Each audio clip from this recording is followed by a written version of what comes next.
The owner and driver of a bus involved in a fatal accident 2 years ago faced 23 murder and 53 attempted murder charges in court in Cape Town this morning, and Zapiro has denied accusations that he's a racist. I'm Mosisiwa Khatebe with the latest news update. The owner and driver of a bus involved in a fatal accident 2 years ago faced 23 murder and 53 attempted murder charges in the Cape Town Regional Court this morning. Brothers Caesar and Malinga Nomana are also charged with operating a bus without a license. 2 years ago, Caesar was driving a bus at the Durrant in the Boland when 23 people were killed and 53 others injured.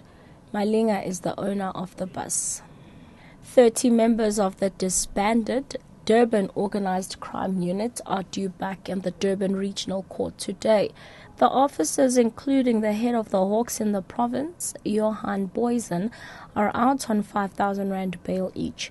They face over 100 charges ranging from murder, attempted murder, and possession of illegal firearms to racketeering. The charges relate to the death of suspects who had been under investigation by the unit. Earlier this month, the state agreed to return certain items obtained during raids on their homes.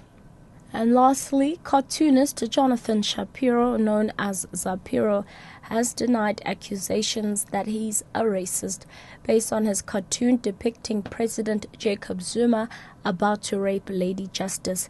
He was speaking in a radio interview after Zuma withdrew a lawsuit over the cartoon. Certainly we admitted that the cartoon was defamatory in the sense that it's a very, very strong statement, and it's saying that Jacob Zuma was abusing the justice system in order to get corruption charges dropped against him so that he could become president.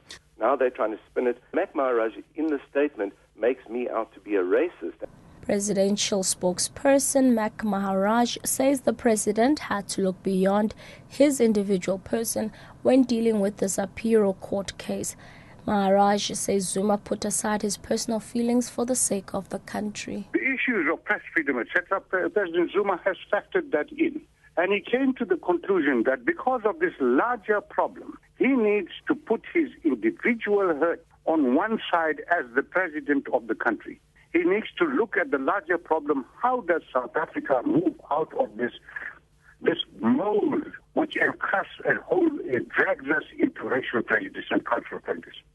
Catch our Hurricane Sandy package on Option 7 and the latest news on the hour on SABC radio stations and Newsbreak Option 1.